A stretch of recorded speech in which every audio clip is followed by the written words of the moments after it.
So yeah, when I'm back, Jake versus Joshua Judgment Day has just ended. Good old Netflix fight. That shit was laggy. Or it wasn't laggy as hell, but like for some reason it lags. It had like a couple of lag spikes, and then the card was getting real low and shit. Like, yeah. But here we go. I'm only gonna talk about the last 3 fights. Jamal Harvey did great in his boxing debut. Okay, so this is the fight here. Anderson Silva, 50-year-old Anderson Silva versus Tom Woodley. First round, Tom Woodley's, he landed more. Second round, Anderson knocked him the fuck out with an uppercut. He did a little Roy Jones there, touched his fucking shoe and knocked the fuck out. Like, boy, Tyron Woodley, bruh.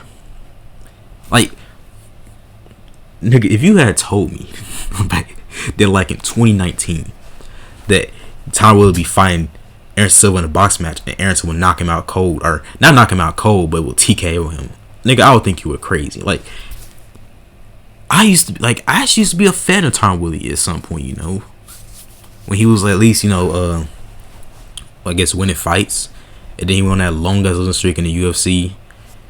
Ends up leaving the UFC, fights Jake Paul, loses the first fight, split decision, gets knocked out cold in the second fight, doesn't fight again for 4 years, signs a GFL, and that shit didn't work out obviously, and now he's getting knocked out by a 50-year-old Anderson Silva. Boy. But shout out to Anderson Silva, man. That's one of the greatest fighters of all time. But nigga, that nigga could legit be someone's grandpa, bro. Like, Tom Woodley, bro, it's time, man. And he should retire like 6 years ago, I'm being honest. That's when he should have retired. Was probably after he lost to either Gilbert Burns or after he lost to Usman. Because God, nigga, like this has to be worse when he got knocked out by Jake Paul. This has to be worse than that shit. But yeah, great for Anderson Silva. Please stay retired, man. I thought he retired. He had that little exhibition with Chael Sonnen about a year ago. But please stay retired. Please. I'm not allowed to didn't watch this fight, but Alicia Baumgardner beats the shot. This girl right here in a 12-rounder. Good shit. And then we have the main event.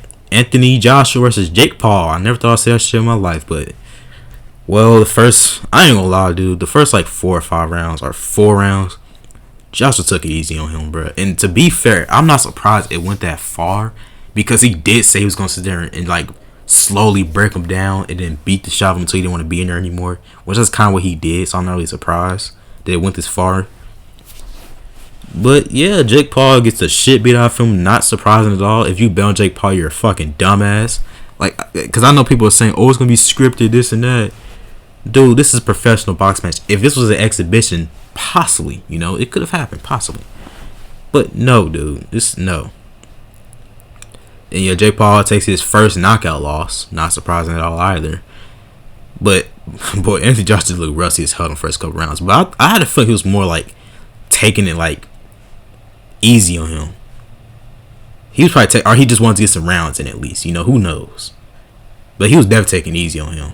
But also, to be fair, Jake Paul was like, I guess, moving out of the ring. I wouldn't say he was running, but he definitely was like trying to survive and get his rounds in there. Anthony Joshua, I guess, to basically, cause I guarantee he's probably gonna flex this on Twitter. Who knows? Probably like some, oh, I went 6 rounds. Anthony Joshua and Francis Ngannou couldn't do that. Whatever. But yeah, that's probably what's gonna happen. Jake Paul, last 6 rounds, Anthony Joshua gets shit out for all the rounds. And one of the fucking commentators sit there and said this shit was competitive. He made it competitive. No, he didn't, man. God damn. Getting knocked down 4 times isn't a competitive fight. That's a fucking beatdown. And that's kind of what I expected. I kind of want to see Jake Paul go out cold for what he's done to the sport of boxing. But he's also done some, like, you can't lie and say he has done some good things for the sport of boxing. He did great things for women's boxing. As we just saw Alicia fight in a 12-rounder. You know, female boxers really don't fight in 12 rounders. They're fighting 10 rounders with 2-minute rounds. But hey, so I can't lie. He's definitely doing some good things for women's boxing. He's actually promoting these boxers a lot more than other promotions would. You know, so a good thing for Jake Paul. I can't lie. He definitely has changed sport boxing in a good way. So I respect him for that. But as a fighter, like I just can't respect him as a fighter, bro. Because the shit he's done against these old ass fighters, he was forced to come into the ring with him and. he beat the shit out of him, man. Like the Anderson Silva fight, thank God he didn't knock him out. With the Tom Woodley fights, with the Ben Askren. No, the Ben Askren was the worst one. That nigga Ben Askren was coming out for hip. He was coming for fucking hip surgery before that fight. That was fucked up.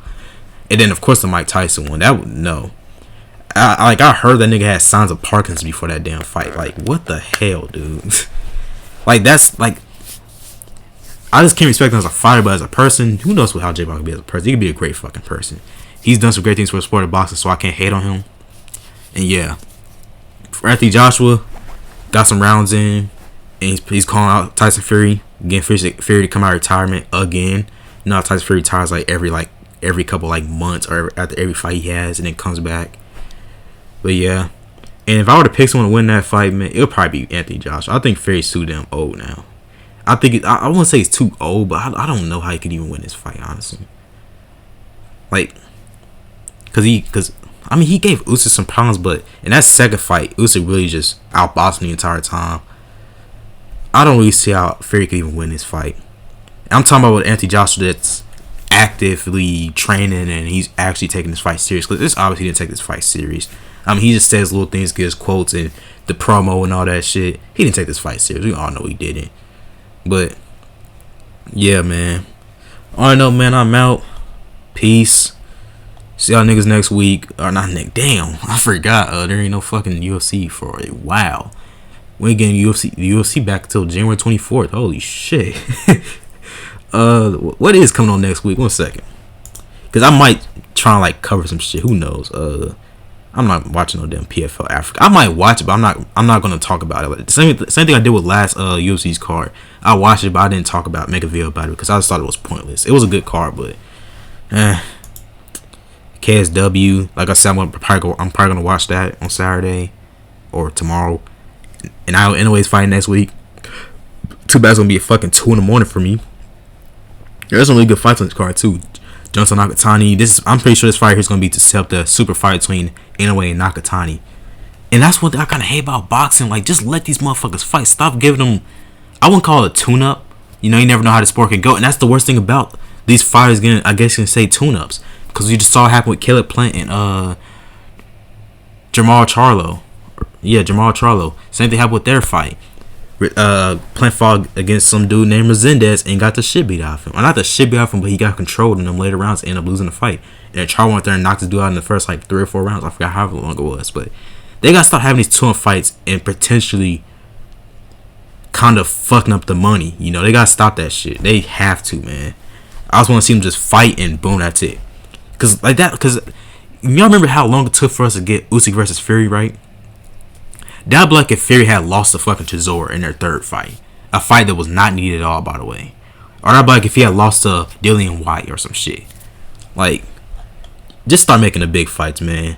I love boxing, but sometimes it should piss me off, you know what I mean? But on that note, man, I'm out, man. Peace. I might cover the Inoue fight next week. Who knows? Out.